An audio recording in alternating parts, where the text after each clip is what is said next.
This is Phantom Electric Ghost, and we're live on the air for the first time with Melanie Goodwin. How you doing? Great. Thanks for having me. It's good to see Now, I want to you. let people know we are a featured podcast on the Newsly platform. You can see that little icon up there that says listen on Newsly. So Phantom Electric Ghost is a featured podcast on that platform. If you use coupon code GHOST, you get 1 month free premium subscription. And this podcast will be on Newsly later tonight as an audio version, because that's what they do. They convert video to audio. So thank you again for being on the podcast, and let people know that we're actually at episode 927 of the Phantom Electric Ghost podcast. And we've been around since 2016, and that's tracking on Apple Podcast with that number is one of the first platforms we were ever on. And then additionally, we got your link up there. And for those of you on the audio podcast, we've got a link that says resurrectedroadkill.com. For those of you who are listening on audio, we want to be able to tell you again that that's resurrectedroadkill.com. And then what we're going to talk about in this podcast are the growth stages of an artist or a creative entrepreneur. So with that, I don't know how you want to start with that, and maybe you talk about what people can get to on that website, just to kind of let people know what they do when they get there on your website. What that opens up. Sure. Yeah, that is a good starting point. That Resurrected Roadkill is a memoir, and what it's kind of got. There was an argument that there are two books within one book.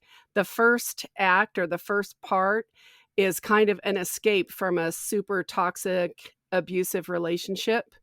And then the second and third parts are the rebuilding of my life. And what that ended up being was the story arc of coming out of being what Julia Cameron would call I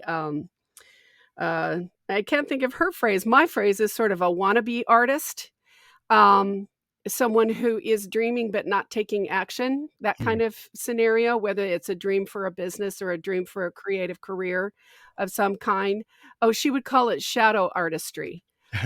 Someone who might even believe that they're completely capable, but they're still not doing anything about it. So obviously there's some internal constraints and there's some chaos going on that's sort of self-canceling. So that's what the book covers. It covers a trauma-bonded relationship, relational abuse, getting out, and then the career recovery. That's cool.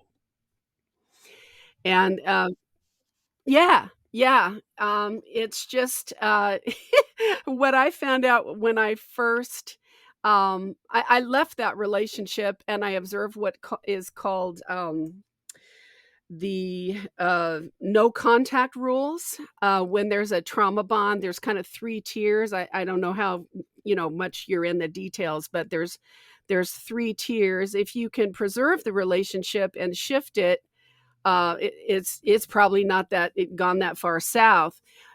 Some people have to have minimal contact because maybe they have small children and they're doing joint custody or things like that. But when it's really severe and serious and has an element of danger, if you don't have children involved, they recommend a no contact form of separation. And that's what I did. And it's kind of a harrowing book start. It feels a little bit like a thriller in a way. And I did that on purpose because I wrote it in a way that makes it a very compelling read. People want the next chapter kind of thing. But I also I laced in a lot of trauma science so that people will get a good orientation to trauma and recovery and what kind of treatments and treatment modalities are effective and which ones are not, and to try to help people understand what their options are. And then we got to actually being an artist. So you want to jump in there? Does that kind of help frame it a little bit? Yeah, well, we kind of cover all bases. With our podcast, we initially started as being a podcast about musicians. And then the last 2 years, we've had therapists and domestic violence therapist and life coaches. and all kinds of people who are diving into what you just talked about. We had, a couple of days ago, we had people that were diving into, you know, situations that are very much similar to what you just discussed. But we've always tried to thread it with the Yep. creativity of, like, within therapy, people do art therapy, or they do journaling, or they start finding out, like, is that inner child. Did you want to be an author? Did you want to be a photographer? Did you want to be a painter? But then people told you weren't good enough, or people told you that that's silly. And then later, when you start to recover, You you realize can't. that, yeah, why not follow what you really wanted to do? And so that's a lot of the creative spark that we talk to with artists. Is their art is very cathartic. When you talk to singer-songwriters, almost, I've talked to over 300, almost every single one of them will tell you that what they're doing is very cathartic, and they would do it whether they made money or not, because it actually is their therapy Right. for their own situation. Yep. Yeah. And I'm here to say again, I'm another one. Mm, yeah, um, it's common. yeah. So the the yeah. I know it is. In fact, in the early part of what I have written, I kind of go into a chapter on how we understand the imagination or creativity, and we are frequently told that um, the imagination is the part of our brains where we kind of make things up, and of course that's not incorrect, but I personally feel like it's vastly missing something. Hmm. And the something that's missing from that is that I understand, creativity and imagination as a two-direction gateway. And when we talk to artists, I mean, most people feel like, "Man, when I'm in the zone, I'm smarter than I normally am. I get brilliant ideas, and I don't think they're coming from me," Yeah, the right? Like when, muse. Yeah. if you're improving or yeah, yeah, the muse.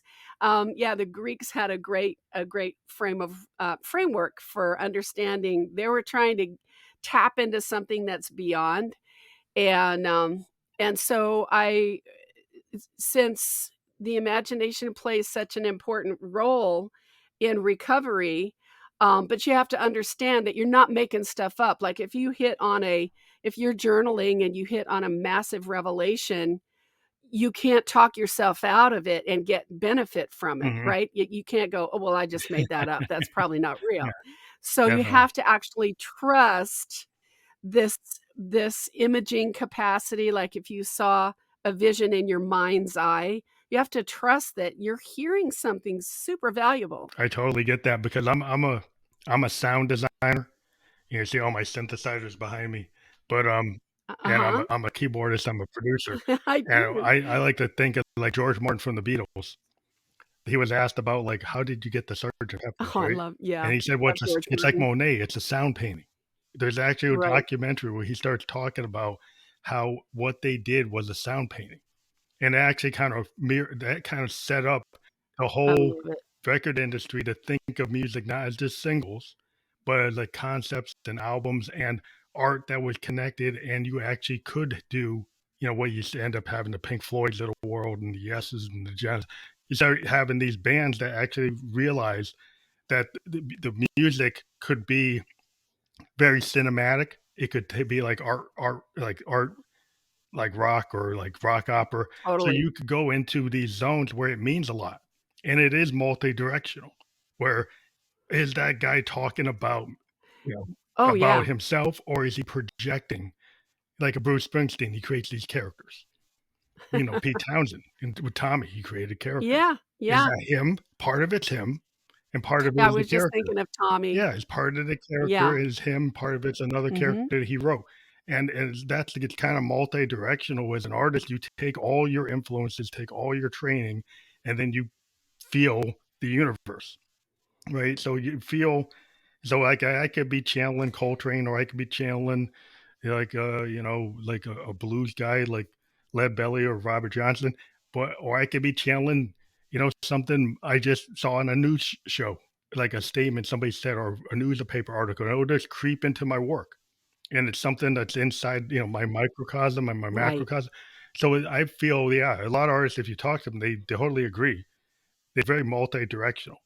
Things are coming from the inside and Mhm. outside, and Oh, yeah. Yeah. it's all layered. Yeah.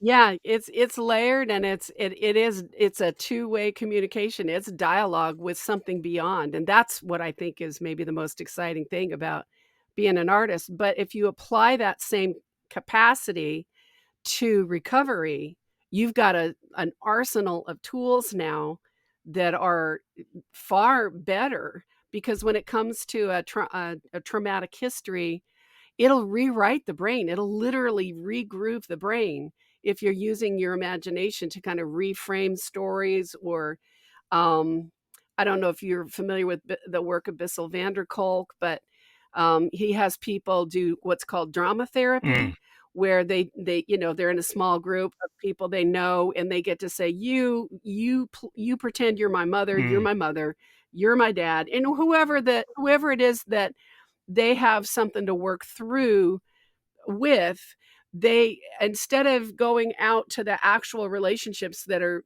frequently fraught and not functioning all that well, they get to work in this group and say what the mother is going to do and say. So they get to act oh, wow. out what they needed instead of what they got in Mm, reality, but the brain is literally experiencing it without any distinction between and yeah, reality or drama, and so it regrooves.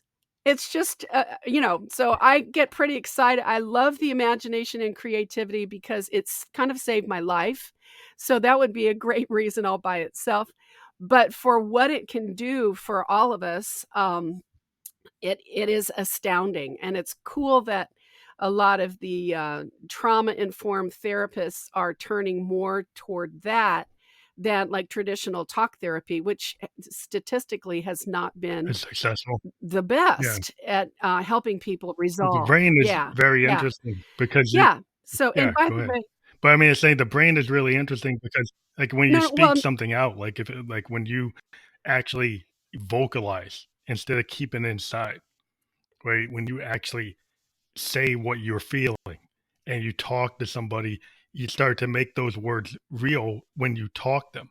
And so it makes sense that if you act something out, that your mhm. brain's gonna actually, build that out in a way that if you just kept it inside or don't have that back and forth, that it becomes a real memory gets put into your brain. Makes sense to me.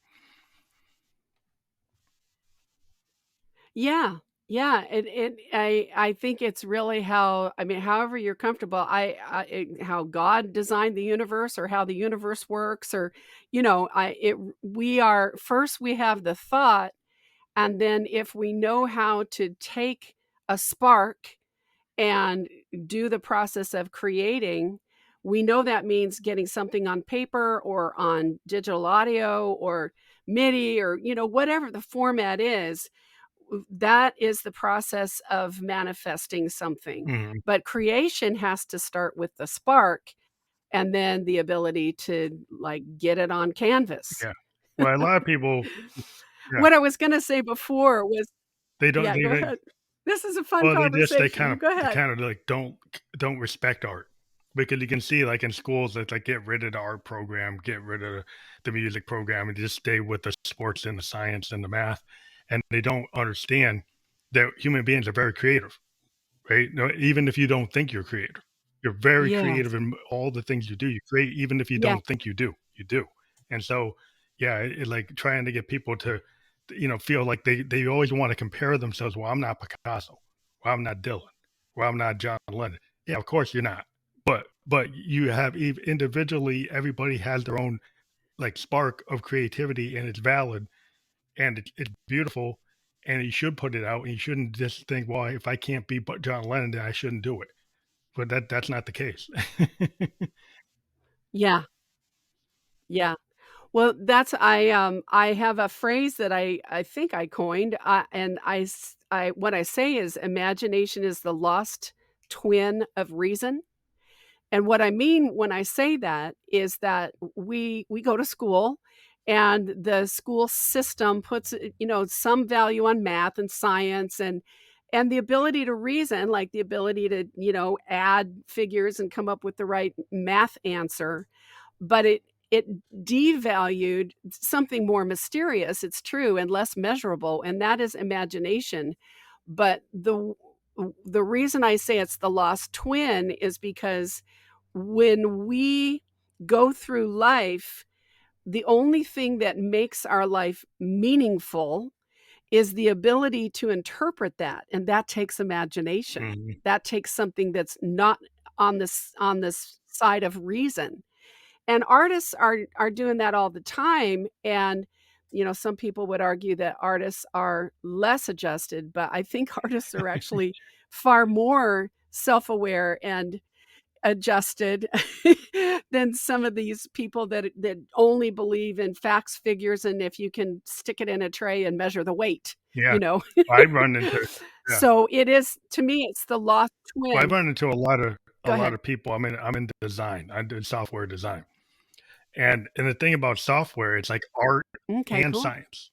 Like when we do software, we do art Yeah. and science, and we actually get to see what geometry and physics and algebra and calculus does, Mhm. because you can then you'll actually see screens and Y functions and things that do things.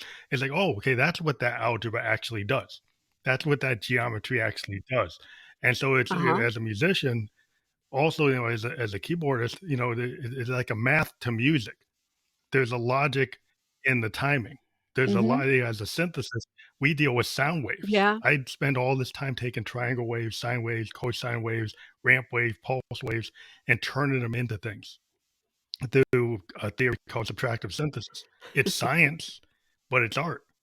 So Okay. it's taking Uh-huh. sound waves Yes. and turning them into bells, or turn them into basses, or turn them into like piano-like structures, or things you never heard. And so the idea that you can Right. take Right. math and you can take art, it's always been there. The fact that there's some, but there's emotion and heart and soul that is not in the science. That's what the human factor adds, and that's what people sometimes don't respect or don't understand or don't appreciate. Right. Right. Right. Yeah. That's well said, and, so that is definitely what I'm all about, is either using that imaging or that imaginative capacity that we have, either first for recovery, 'cause, I mean, in my case, there was no progress without some steps in recovery. And if you want, I can go over the basic stages there. And then, but for an artist or for someone with a entrepreneurial vision or dream, any visionary person, there are additional steps beyond that. Yeah, you can start You want to go however you there? want to. Yeah, yeah. Well, I think we kind of, obviously, we're both excited about it. We think we kind of set it up, but basically, one of the first things I want to say is when it comes to recovery, or artistry, it's gonna start or come down to or come back to belief.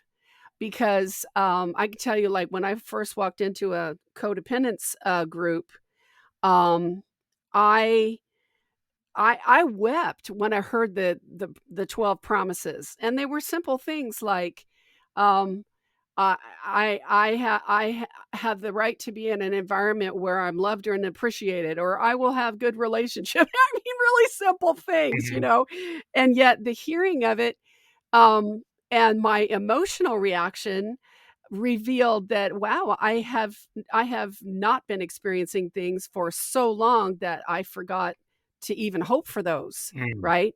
And so the first thing that got challenged was my belief. Like, can my life be beautiful? Can it happen? And so it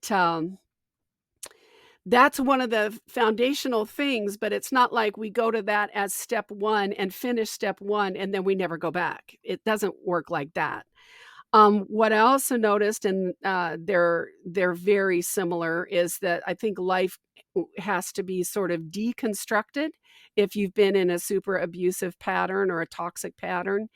And in my life, it had to do with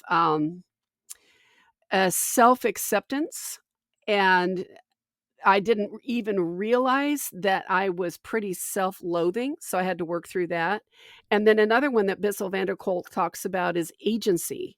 Mm. And agency, I would define agency as, um, r maybe I can define it better with storytelling, but imagine if a child grows up in the sex slave trade, right? Their whole existence is controlled for them in a way that that young brain is never gonna have any reason to realize or figure out that their life is Mhm. their own, Yeah, it's very top down. right? And so even if they get free, yeah, yeah, so even if they get freed, one of the most, essential, um, needs they're gonna have is to have the realization that my life is my own. I need to take ownership of it. I can shape it. If I'm in situations I don't like, I'm the one who can make the difference. And that's called agency, just having that awareness. It's a normal thing that develops for everybody as long as their childhood is not too traumatic. Yeah. But for kids with a traumatic childhood, that doesn't grow up like the legs and the body size does. It just doesn't develop properly.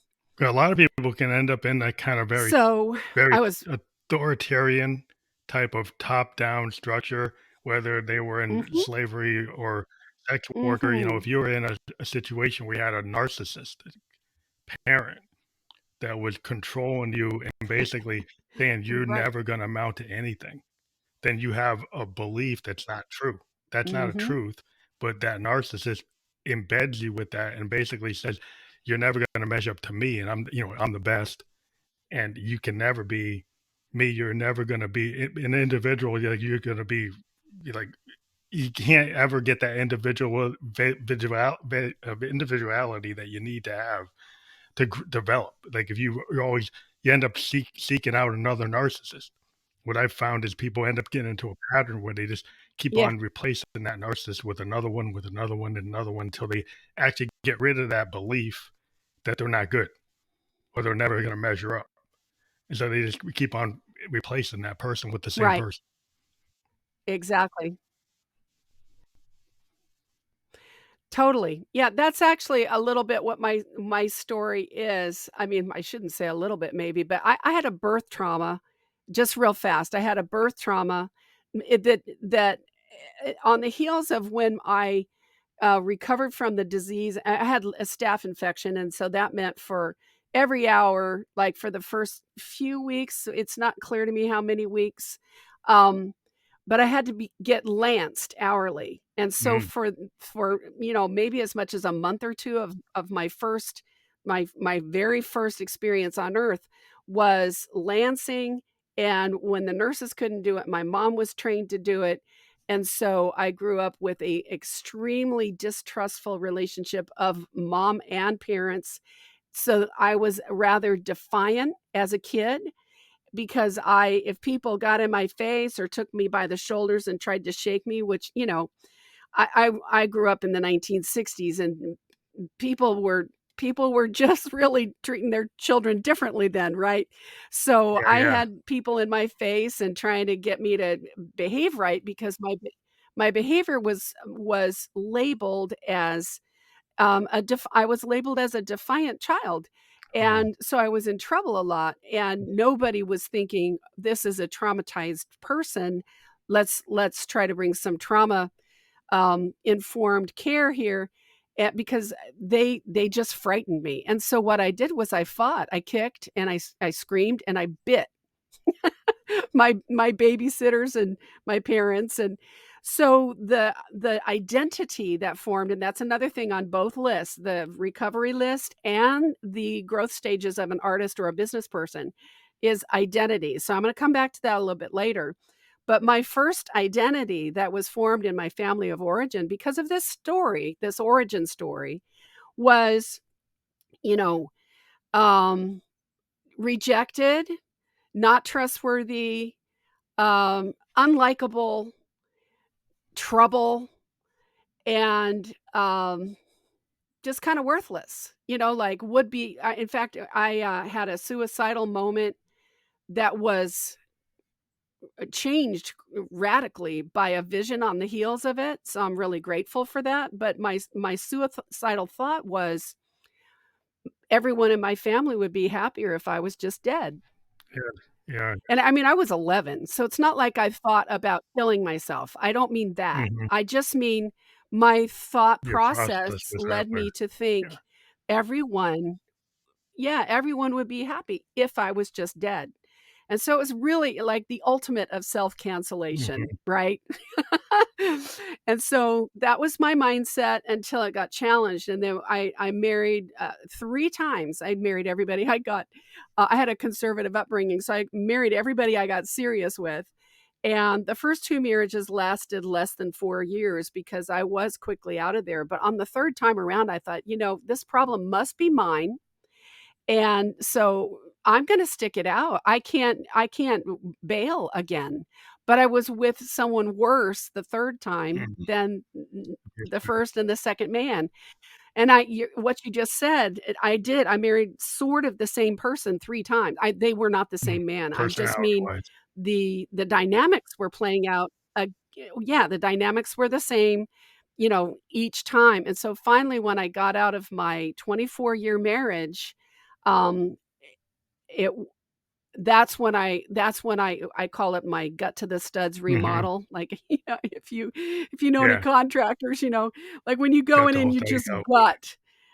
That's what my life was. Yeah, yeah, my life was a gut job.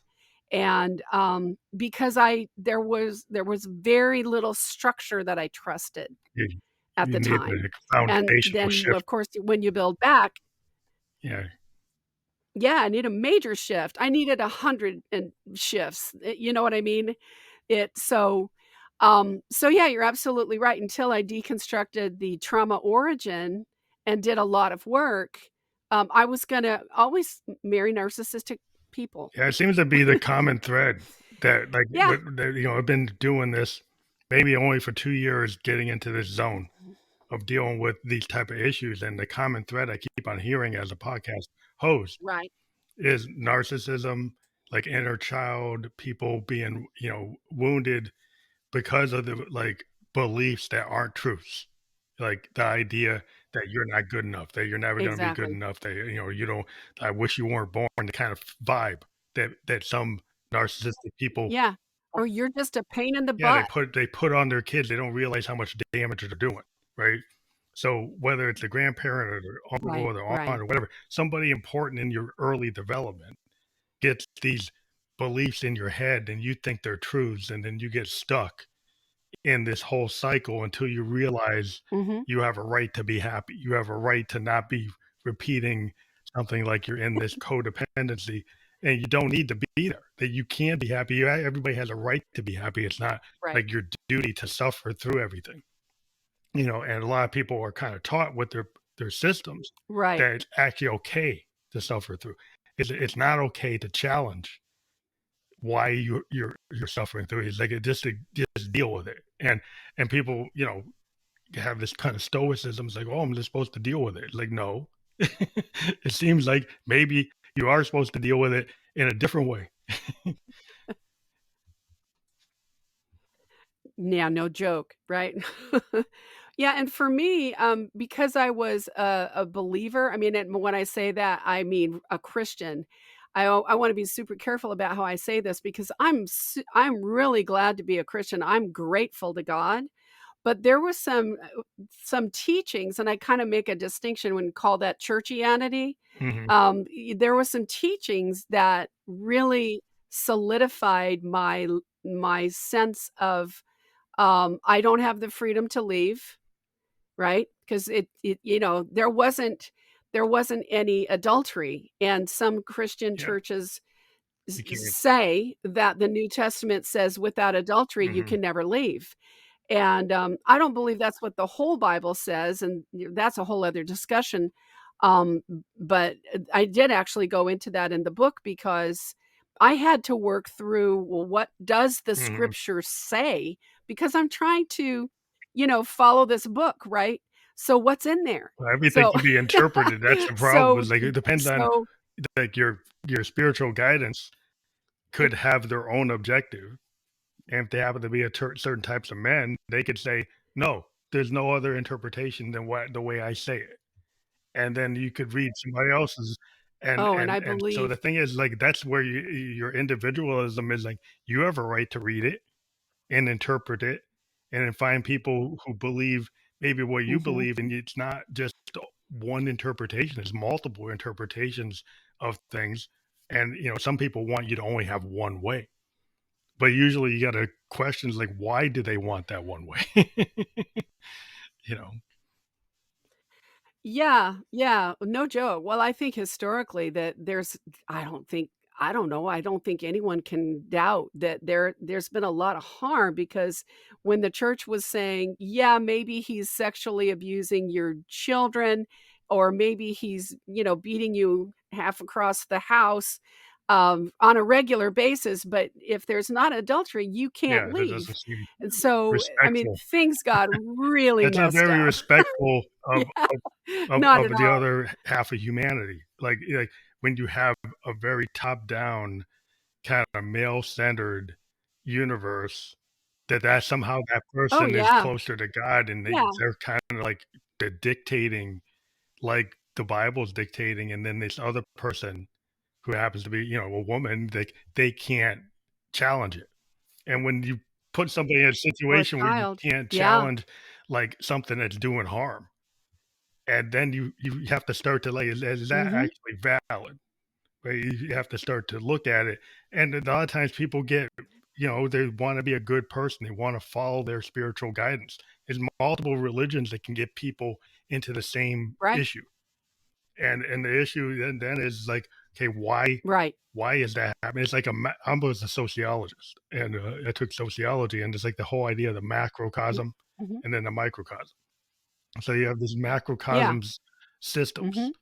that can subject people to certain behaviors because certain, human traits to try to run into something that's like top down, bottom up, individualism versus not individualism, more authoritarian, whatever. You have these different structures, and people don't realize that sometimes your religion can fall into these like political structures that may not be valid for Oh, no human joke. rights. Yeah. So it's like okay, so then you have to come to that decision when you're ready, or when you open your mind to be able to say, hey, I got a right to actually be a human being, and as a human being I have a right to have certain freedom, regardless of whatever this book says. Yes. Yeah, yeah. Well, what happened for my thought process was I started to think, well, first of all, going back to what you said, I think there, that interpretation of the New Testament came about in a context when women they weren't considered full human beings, they were property, right? They were Hmm. property.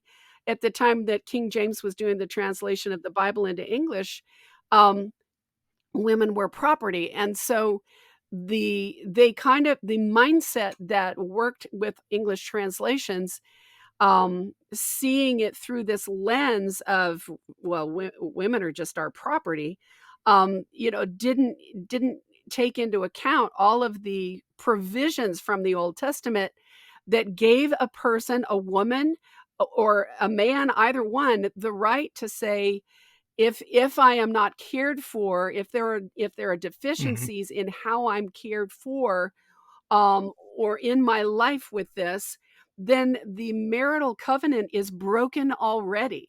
And by leaving, all I'm doing is acknowledging reality. Yeah. I'm not the marriage breaker, the one who is abusive is. And but what my thought process was that led me to even do the research was either I knew God well enough to know God is good and kind, and like everything good in my life is from God. And yet, if what they were telling me was true, then I thought God is Yeah, incredibly it cruel. doesn't match. It doesn't match, And does so it was this it? and no, not at all. So I had this cognitive dissonance to sort out, right? And it's like, okay, do I believe he's good or do I believe God is cruel? And since I absolutely would never accept that God was cruel, I had to dig deeper. And that's when I discovered there's all kinds of provisions for doing what I Yeah. did. And I would to kind of sum all that up. I'm grateful for my faith, but I was harmed by churchianity. What I call churchianity was harmful for me. Yeah, I can say if you think about the whole, being an African American, we can find the same kind of things. We can find, there are passages that were Yeah, I'm used, sure. where the children of Cain, where we're three-fifths of a human being, To even in the elevate white, in the yeah, Constitution. So, like, it comes from the same kind of period where even in the great American Constitution, we're considered three-fifths of a human being, and in the Bible, we're the sons of Cain. Okay, so then you get all kinds of justifications for all kinds of things. So it's very similar to the treatment of women. And yeah, so, like, but then a lot of African Americans are yes, heavily Christian, right? But they still believed that God was good. They still felt that it was and it's a big part of the whole civil rights era yes, was run by a lot of preachers. So it's the whole idea is that oh, no there can joke. be this goodness that you just have to show people that maybe they're interpreting this other side is interpreting things wrong. And that's what and you just Mhm. have to challenge it. And it doesn't mean you're not a Christian because look at all these Christian, people that were fighting for abolition. Like that was because they felt there was something wrong, right? But other people had for years and hundreds of years said, "Oh, it was right." Totally. You just have to challenge it. Yeah, yeah. No, you're absolutely right. That's you've reminded me of one of my favorite quotes is from C.S. Lewis, and I mean lifetime favorite. He says, "Religion without God is one of the meanest forces on the face of the earth."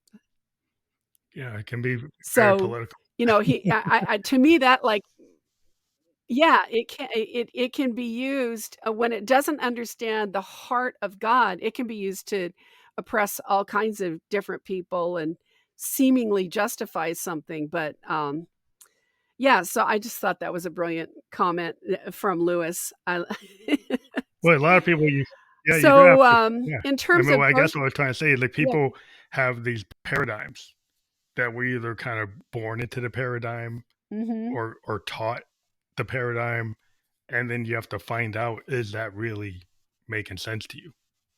Is it doing harm to you? Do you feel good?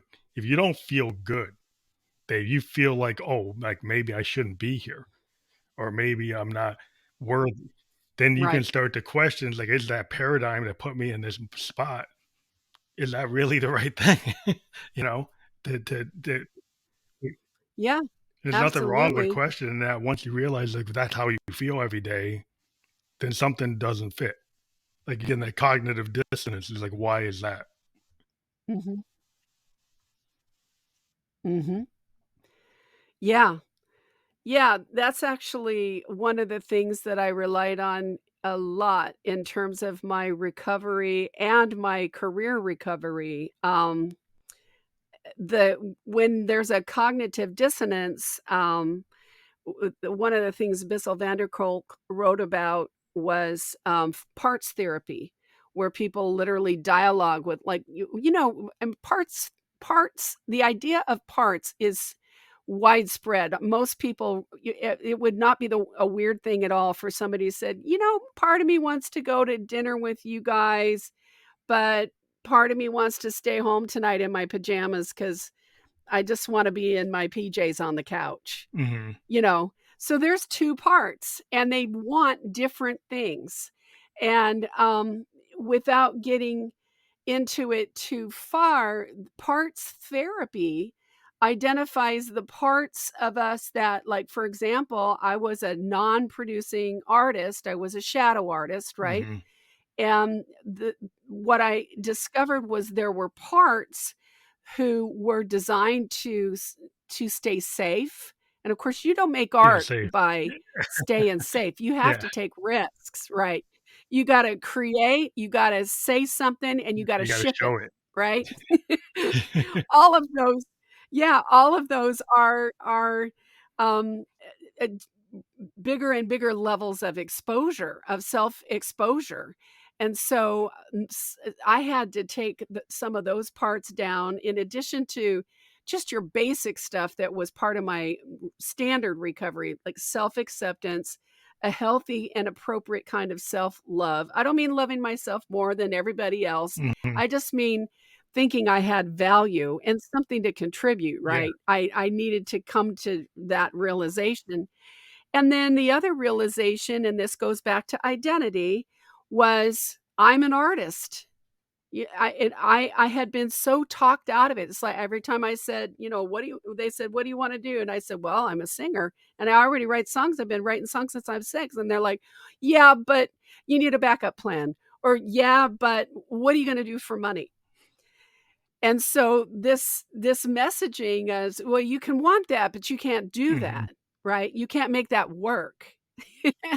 That had a certain amount of parts. And so what I ended up doing was something called identity work. Mhm. And it turns out that when we have habits, habits inform identity, and identity informs habits. Right? So you're a music producer, right?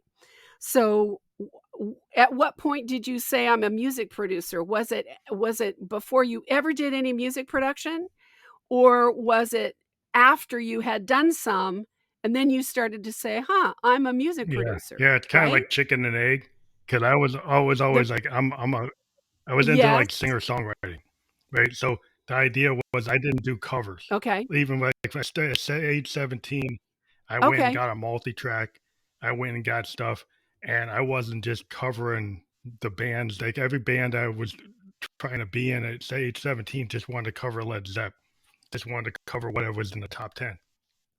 And I was like, "No, the band I'm putting together, we're gonna do original Sure. music." And I was writing a lot of it. And I would go find singers, Mhm. and I was writing the parts. And Right. so I knew right from the start that I was more, and I grew up liking the Beatles, and I knew about who George Martin was. I knew he was the producer, right? So I knew famous producers. I had Right. read about famous Right. producers. So Right. I kind of, as a fan, had been looking at how music was set up, and I knew about engineers, I knew about producers, I knew about, the guys who wrote their own songs and the guys that just sang other people's songs. And I said, I want to be more like a Dylan. I'm more like a Mhm. Hendrix. I want to write my own thing. I Right. don't want to just sing somebody else's work. So that, yeah, right from the start, I knew what I wanted. And that's not always the case. A lot of people I get run into in music, they want to, they're singers and they don't write their own stuff, or they're players like bass players and they don't write their own bass line. They're Mhm. waiting for me to give them the bass line. Um, and so like I always kind of like the guys who can write Mhm. their own stuff, because to me it's like it's more interesting when I find somebody that has their own vision. Yeah, it's funny because I grew up in a house of classical musicians. I was surrounded by classical music all the time, and I played, violin, and then I played viola. I was in orchestras for years, and I was once again, I Mhm. was the bad child, right? Because, when I went into practice, I did my scales and I did this stuff to be ready for my next lesson, but I just got through that as quick as I can so I could compose. And Mhm. in other words, the whole classical music world also is all about replication, replication, Yeah, it's all replication. replication. And I was like, "Oh my heavens." I mean, that stuff is beautiful. I appreciate it, but But you can don't we learn. get Yeah, to I started create? that way so you can And, learn. You can learn, but then when I learn, then I want to take it to the next step, and then I don't want to keep on playing Beethoven, playing Bach, playing Chopin. I mean, I started that on a clarinet, and I was in concert bands, and I was playing all this stuff that was written. And then Uh-huh. I say, "Well, that's Okay, nice, right. and I learn how to sheet read." But it's like, "But I don't wanna play that all the time. I wanna do something else." And a lot some people just like the idea of having that structure, because some people are very structure oriented, right? So they don't know how to write their own thing. I've run into classical musicians. You try to put them in a jazz group, they don't know what to vibe on. They can't improvise because they're kind of so into giving the sheet, No, they don't they even don't know yeah, what to I'm not do e they're if not even if you aware put of it. them in. Yeah, you can't work with them because they don't know how to do it. They're looking for like, "Give me the chart." It's like, we're not gonna give you the chart, you just gotta feel it." And they're like, "Oh." It's like, they can't feel it. Yeah, I know. Yeah, like, you're kidding me. You're not gonna give me, a score? Like, just give me the score, and Nope, I'll nope. play I'll play off the piece of paper. Yeah, or at least a chord Yeah, chart, yeah. No card chart. Just do Yeah, it. yep. So, it was the same. Yeah, yeah. Yeah, so it's the same with obviously, I mean, I do have an appreciation for all that because it is a different skill set and it's a good skill set, but it's not how I was made. And so it took me getting out of my family of origin. I mean, I did write a lot of songs. I actually won awards as a teenager and um you know, did do some stuff as a singer-songwriter, but I think I did it because it was my Mhm. therapy. It's not like it was affirmed or valued or anything else because it was just like, "What are you doing that for?" You know? Yeah. It's like So, most artists, you just um, do it because you love it, I and it is therapy. yeah, yeah. Well, and the thing about art, I think a lot of us who find true north for us realize that there are certain things that we can't not do. Mhm.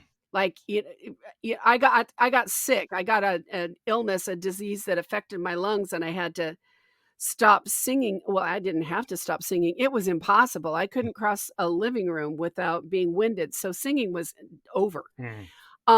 But then it took me years to realize that music didn't have to be over, even though singing seemed to Mhm. be. Now I'm singing again. I've got new songs coming out. I have a new EP that's coming out in the next 30 or 60 days.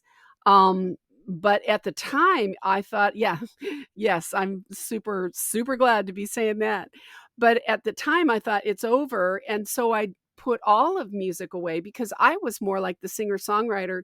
I didn't want to sing songs that other people had written necessarily, but I didn't do what you did, and I wish I had. I found out about George Martin a lot later, and people like, who's the really famous LA session The Wrecking Oh, yeah, Crew. Wrecking Crew, I yeah. mean, right? All those session Yeah, yeah, guys that brought these licks and certain iconic lines that make a song yeah. the thing Yeah, like that the the Funk song Brothers at is, just like Motown, like George Martin did yeah, for Eleanor yeah, Rigby. like Funk Brothers at Motown. Yeah, they Yes. they were like Ye the hit crew, and they were just, e like, putting things through.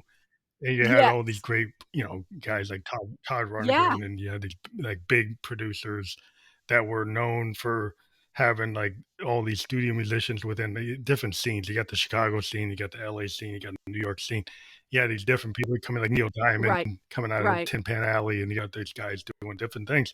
But the idea that you could, the age of the singer-songwriter, I'm a child of the '70s, so I grew up with Neil Diamond being out there, right? And he Mhm. decided, "I'm gonna go," and you get Okay. like, you get all those great albums, like James Taylor, you get all these like singer-songwriters that started showing you that the song can be more than just some kind of how much is that doggy in the window or some kind of hit. It can actually be very introspective. Yes. It Yes. actually can, Joni Mitchell. You get these Yeah. people that are really getting into like One of my the favorites. internal conflicts that are inside of an artist, and then have making a voice for a whole generation. You get these Yes. people like, James Taylor. Yeah, they give Fire and Rain. It's like you get these people Mhm. taking these moments in their life and making it universal. So people say, "Oh, it's okay to feel that way. It's okay to have that kind of sadness and Yeah. melancholy and actually express it." and actually it becomes Yeah. more than just some commercial thing. It's actually becomes like it's art. And there's a whole thing in the 70s with the music was like art. It happened to make money, but it felt like it Oh, was I very agree. authentic, because it felt real. It felt like these are not just commercial feelings. These are these are not things just to make a hit. These people actually really felt these things, and it happened to become a hit. Yes. Yeah. Yeah, that's so true. But also, so I was super, super keyed into that, but I wasn't paying attention to all the roles that go into making that song. I was strictly singer-songwriter. Another great example, I'm sure you love it too, is Mm. the Swamp Boys Yeah, from yeah, the Muscle Muscle Shoals. Shoals. I mean, it's like yeah, so that sound was the same group of guys on record after record after record who are just cranking out, iconic licks and hooks and making things just so unique and memorable that that's how you take a song and Yeah, yeah, make the it a hit makers. hit, right? So, I had a whole learning curve that I had to go through later. So, in a way, I benefited from losing my lungs, because I started learning about all the other chops, all the other skill sets that go into song making and songcraft. So that was cool. That was great. I'm glad to be singing again because that is my number one identity. I mean, um, aside from I'm Melanie, the next thing is and I Mhm. sing. Yeah. But but identity, yeah. You Well, I wanted to think, say yeah, it's something? interesting because for years, I never sang. I'm a keyboardist. I was like, in a band playing the keyboards. I would write the lyrics, I wouldn't sing them. And then eventually I had Uh-huh. cancer, and I beat cancer, and I said, "You know what? I was always scared of singing. I was scared of doing it, but I was writing songs. I Huh. just wasn't singing them. I was giving them to somebody else." And then I said, "You know what? Alright. If I'm gonna ever be an artist, I gotta actually sing my own stuff." So I started, in 2016, I Good for you. rebranded my stuff as Phantom, and I started singing my own stuff, and then it kinda, now I'm out here with my podcast and stuff, but it was this thing when once I actually started to, have a voice, I got a certain fan base, and I have a fan base that I've been able to be out there. I'm not super big, but I started to feel better because I actually like, yeah, this is my vision, and being able to actually, Right. get to the point where you felt confident enough to do that, it's hard. As a musician, Yes. like, you don't Yes. always get to that point. Everybody gets to that point in a different time frame when they're ready to, but, yeah, I understand it. Yeah, and what you're describing to me is like in the book, like late in the book, I realized that I was coming into what I call inner alignment.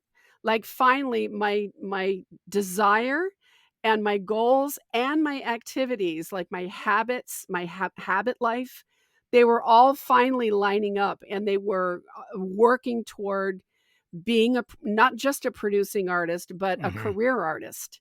And it took it wasn't that I didn't have the interest or the desire. I had that for decades before I was a producing artist. What I didn't have was the internal alignment. mhm, And so that's why I focus a lot on parts work because it was largely prayer. I mean, the same kind of thing is talked about in the Bible. I know it's a completely different language because they don't talk about family therapy, but there's a scripture, there's quite a few actually that says God wants truth in our inmost being or in our innermost parts, some translations say. And now that I feel alignment within, I'm good to go. All mhm, right. I mean, I just I found out I really like production music. I just did a 288-minute underscore.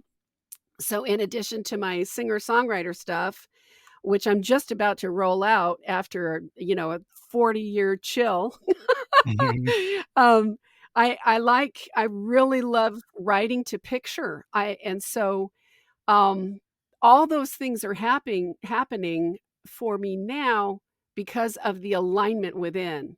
And without it, think I would have died. I don't remember who coined this phrase, but I would have died with my songs Yeah, unsung. it's like a holistic thing, you know, a lot of times they're like when I started to kinda get the picture, they're like, I gotta sing my own work to actually make it really be me. And I still like to do work where Mhm. I'll do, like, video game soundtracks or ads or stuff that don't have vocals. Kind of a synthesis, so I can just do stuff that's, Right. like, very cinematic, Right. but my real love is actually Right. writing my own songs, and they're very experimental, kind of funk, new wave, they're kind of progressive rock, and that's not exactly what's going on today. But the way the world Okay. is, when you put stuff out there, you get markets. So even if a 7-minute song isn't what happens in the Yes. top 10, and if it sounds more like a Genesis song or a Yes song or, you know, something that's from the '70s, there's still people that will like that. And so, like, you don't have to just do what's in the top 10, Yeah, and you absolutely. can just be who you are, and you can be a working artist in this w as long as you don't overextend yourself. So, but people is like, you don't have to, like and not everybody's gonna be Yes. in the top 20, right, or top 10, but you can still be a functional musician if you find ways to do sync licensing and you just put the work out. You'd be surprised how many Exactly. places you can actually play and play live. I played in New York and Boston. It's like you can actually get out there with not being as big as you might think you Right. have to be. And that's where the confidence kind of comes in, Right. where you Right. have to, you know, it's not be a shadow artist anymore. You got to actually be willing to put it out. Yes. Yes. Yeah, I love what you're saying about coming into your voice because that is no matter what the art form is, that's what we all have to do. And, and once you've come into your voice, um, it's I mean, I enjoy a lot of things, but I'm totally there with you. My in my heart of hearts, I'm a singer-songwriter. Mhm. And, I just love that composing is close enough to really be kind of the same Yeah, juice. yeah. Yeah, or at least very similar. It gives me a Well, lot I of mean, I joy. get so into it, you know, I got a bedroom studio for real. Like behind me are my Moogs and my Rolands and my Yamahas and all my multi-tracks because I'm so into it that I just write all the time. And Yeah, I'm kind of like, you know, I just write whether or not anybody's gonna like it, I don't care. I write all the time. And kind of like, you know, I kind of got this thing where yeah, why not? And the way the world is today, you can produce a lot of material and actually have a lot of places to put it. And and then so I'm, you know, the gatekeepers that used to yes, exist aren't there, right? So it doesn't stop you from putting it they're on all these gone. places and then getting opportunities. You know, I get opportunities. Of, oh, a therapist wants me to write art therapy music for 'em, or they want me to do like ocean wave sound Mhm. thing for a sound therapy, or I get an opportunity to work on a video game, or work on, you know, I get to work on all kinds of things. I get others that want to collaborate, and it just comes out of just showing up. Like my father used to say, you got to show up. If you show up, you'd be surprised what happens. But if you like just think about it, well, that's not showing up. You got to show up. Yeah, yeah, it is a great time. It is a great time for musicians, I know. I mean, I'm talking to some sync libraries and a couple of sync agents now, and I don't have any sync placements, but that is definitely one of my goals, one of my next goals. So you're absolutely right. I mean, if you even if with an audience of like, a couple of thousand people, um, well, I think if you have 2 or 3,000 people there, you just haven't gotten out far enough yet. There's probably Mm, more. If you've got 2 or 3,000, there's more. yeah, But even with a small audience, and a small following, you can make a living, and that is what's so cool about being a musician today, yeah. I mean, it's just a lot of it is just or a composer, yeah. You whichever. just have to have the belief. You know, I think it's that thing of people wonder like, how can somebody get on stage? Well, you know, when you're an artist, you have to figure out how to get over Uh-huh. that, right? That stage fright from the first time you're like a musician that made that decision that you're going to show up on that stage and you don't care what anybody's going to say, you're just going to do it. And yeah, it's a certain point to get there. It's Yeah. kind of like a point where you have to decide, are you going to go to therapy or you going to write that book? or are you going to start being a photographer? Are you gonna, like, or you don't care what Right. anybody thinks, you're going to start doing it. But you have to get to that point where you feel good enough about Right. yourself that you're not always saying, "Well, what if? What if? What if?" Yep. No, just do it. It's like, yeah, just at some point you can't keep Yeah. on saying, all the like, "Well, maybe I'm not good enough." Like, you don't know until you put it out there, and so you will get people like in the net age, they will just say they don't like it. Well, that doesn't mean you hang it up just because they don't like it, because there's always somebody that doesn't like something. Yeah. Yeah. Oh, sure. Yeah, they're just not your audience, that's all. You you could maybe even, get along great in some other context, they're just not your audience. It's funny, what's happened to me in my art making is that I'm not saying it's not therapeutic anymore, it is still therapeutic, but it used to be, uh, totally therapeutic, and that was the reason I did it, whereas now, when I make art, I'm thinking a lot more about who I'm making it Mhm. for than I am about, and I don't mean that in a, some No, capitalistic, you gotta know your audience. I gotta, write this formulistic thing. Yeah, yeah, no, I mean something more like, it's an act of service now. In other words, I'm still telling the truth, I'm still being personal and working toward being universal, but it's like, okay, I'm an artist, and that's really what I'm here to do and Mhm. be and do. And so it's kinda like a Yeah, baker yeah. serves bread. It's like, here's what I got, I got this loaf and I got that loaf, and, you can take it or leave it, it's fine. But what I'm here to do is serve my bread, you know? But then, yeah, And, you start getting into that that's groove. that's been a very cool Well, I shift. think you get like, when you're an artist, like, I remember I was Yeah. 17, I was writing my first songs, and it's like, "Okay, are we really gonna play these in front of anybody?" And at a certain point, you start getting into the flow. You get into the groove, and the rest of the band start nodding their head, and then the hanger-ons nod their head, and then you start getting buzzed, and people in the school start saying, "Yeah, that sounds good." It's like, so you start getting, like, the permission from the audience. It's like, "Yeah, what you're doing is hitting." That you're Yep. because there is this kinda connection when you're a musician with the audience, Yeah. where you can have compared to other artists, like writers, Totally. you get immediate feedback from your audience when you're a live musician. You get to immediately know if what you're doing is working or it's not working. And that's, Yeah, yeah, it's in the th room. It's right it's there, and that's right kinda there. cool, you know? Yeah, it is. It is. I do love that. But I have to say that I'm trying to say that something positive shifted, that, when I was just doing art for my own recovery's sake, um, I mean, I had the same skills, and I had definitely come into my own voice, quite a long time ago as a musician, I mean. Um, but, uh but I was inward focused, I guess, might be a good way to put it, and now it's Mhm. more outward. It's like, "Hey, let's share, let's have fun, let's grow, um, let's benefit from one another." And so it's just it's I like what's happened since I did my own recovery, because it's now it's for sharing. Yeah, I think that's the whole thing, like, when it If becomes. that makes any sense, I don't. Yeah, it does. It's like, because a lot of music, I have songs that are therapeutic, and they're kind of like, okay, this song is just for me, and it's a demo, and I don't know if I'm ever going to really present it. It might have actually triggered me to write another song that then I present that one.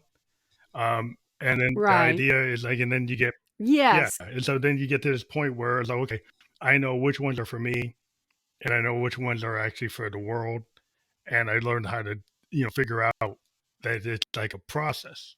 It's like sometimes, like as a musician, like I go through all these demos and all these things that kind of lead me, and it's not a failure. People say, "Oh, you all these failed songs." They're not failures. Like if you had 99 songs and on the 100th song, that's the one that Right. you actually present. That's a process that got you to that point. I don't look at it as a failure. It's like those aren't failures. Exactly. Those are steps in the on the ladder that got me to there, Steps. you know, to that point. Right. Absolutely. And you mentioned another point when, in terms of like the growth stages of an artist. One is like appreciating the art, right? We've already talked about that. We're appreciating who you are, protecting who you are as an artist. I think most artists are more sensitive than the average bear. And so that means we have to understand what to protect ourselves from. That almost universally is a lot of negativity, and we have to learn how to deal with rejection, but it's the negativity, Yeah, that we yeah, have to yeah, protect ourselves from. At least we can't make room for it in our own head. We can't have it there, not too much anyway. But then beyond that, it's like, okay, I am an artist. I'm looking out for the artist that's in me. I value the work.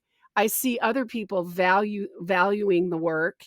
And now it's like, how do I understand my artistic process better, right? So that I can just be more prolific and do better work because we're always yeah, trying to up yeah, yeah. level. What I find is I get a lot of people to help me to like listen. Well, I'll find places to like, you know, like authors will Uh-huh. have beta groups to like beta readers. I've talked to a lot of Yep, authors. And it's like you send it to the beta totally. reader. You have your editor. You have these groups that you'll try things on. Musicians are the same thing. You have trusted musicians that you Stages. work with for 20 years, right? And like, I'm going to send you this. Like, is this really it or not? And then what happens a lot of times is the song I thought was it. Yeah. And they're saying this other song is it. And I'm like, "Oh, really?" It's like and It's not sometimes it's like I said, "Okay," you know, okay. I let the world kinda tell me because you never know. Because so a lot of times artists like I pick the song I like is not the song the fans like. And I'm like, "Oh, that's Uh-huh. interesting." 'Cause Yeah, that yes. Yeah, it is interesting. so you have to be Yeah, I willing mean, to it's kinda fun when somebody let else it says, go. "No, this is the one that's cooking." Yeah, well, you have to Yeah. let it go because a lot of times, like, you want your ego is like, "Well, I really Yeah. want this one to go through," and we have to, like, let some things go in order to progress. And sometimes you let go of the thing that you thought Yes. was it, and somebody else, these other people have told you, no, that this one's the one that's it. Mhm. And you're like, oh. And Mhm. when I was younger, I was like, oh, I used to get upset. And then Yeah. now as I older, I'm like, okay, I kind of live with it. It's like, okay, that's the way that way it works, and I accept it, you know. But it's hard. I think one of the coolest things to be a more mature artist, one of the coolest things is, and I mean mature, I guess I mean in terms of artistry and just plain an older human being. I mean both. Is that I realize now that we do our best, but we create when we create a lot of times with if you're composing and producing with gear. I mean that's pretty solitary. So now what's happened is my community of fellow artists is priceless to me for that very reason you're talking about because they're the ones that are like, okay, maybe this one didn't come easy and but this is the one Hmm. that's happening. This is Yeah, this yeah, is the one. Yeah. Or just, hey, that's almost there. But I thought you might have gone this other direction with it. And you go, huh, yeah, yeah. yeah, good idea. So it's the community around me that helps me stay well, that helps me Yeah, keep that's how you growing. grow. 'Cause you Absolutely. I Yeah, I trust mean, them. we're I probably gonna trust we actually hit, like, the hour mark, but I, like, finished at the point of, like, Oh, will because what happens, with artists is, like, you get these ideas, and you're kinda, like, totally wedded to the idea, and then sometimes, like, producers or other yeah. bandmates or other people around you, other artists, even, like, a hardcore fan that's, like, a listener in a listener group, and they go, like, "Yeah." Peg, Yeah. this thing, this is the one. This, and they actually been right a lot, and you're like, oh, wow, okay. because you never know. Because then you get the maturity is to kind of be willing to listen. And sometimes I do hold on to one thing and say, this one's still going to be in the record because this is part of Yep, the concept, but that might not be the yep, single. So you would start yeah, to make compromises and you make changes, and sometimes you hold on to something because yeah, that's core to what I'm trying to do, and other ones say, okay, I can let that one go. But yeah, I e think it's just kind of how you mature absolutely. as a person, what you're willing to hear feedback. And I think at the lesson is like you kind of need to have listening skills in the world if you ever want to get past a certain point. Because if you don't listen to other people, how are you ever Yeah, going to yeah, progress? how you gonna grow? Yeah, yeah, no, that's great, that's absolutely right. Uh, this has been a very Well, fun thank you. Yeah, like I conversation. said, we'll have you come back when your album is ready or the songs are ready. But I'll let people to go to resurrectedroadkill.com to check out Yeah, your work there. That will be clickable when we're fully published. We're going to be yeah, published on almost every platform you can watch or hear a podcast. We're on all the major platforms. Like I said, we're going to give your audience a landing page and they can listen or watch however they want. Right now, we were on Facebook, YouTube, and Twitch, okay. and we're going to have more channels to be on by tomorrow. We just got to migrate that through. But thank you again for being on the Family Electric Ghost podcast. We appreciate every guest that comes on that has their point of view, and it's really cool to talk to people like yourself. Musicians are where I started, and creative people who are primarily who I Yeah, talk to. Yeah, but we've opened it up to many other types of people, and mhm, it's just always fun to talk to people in that kind of space. So thank you for being on the show tonight. yeah. Oh, heavens, thank you. It's been a real pleasure talking with you Thank you. and meeting you. Well, have a good night. Thanks. You too.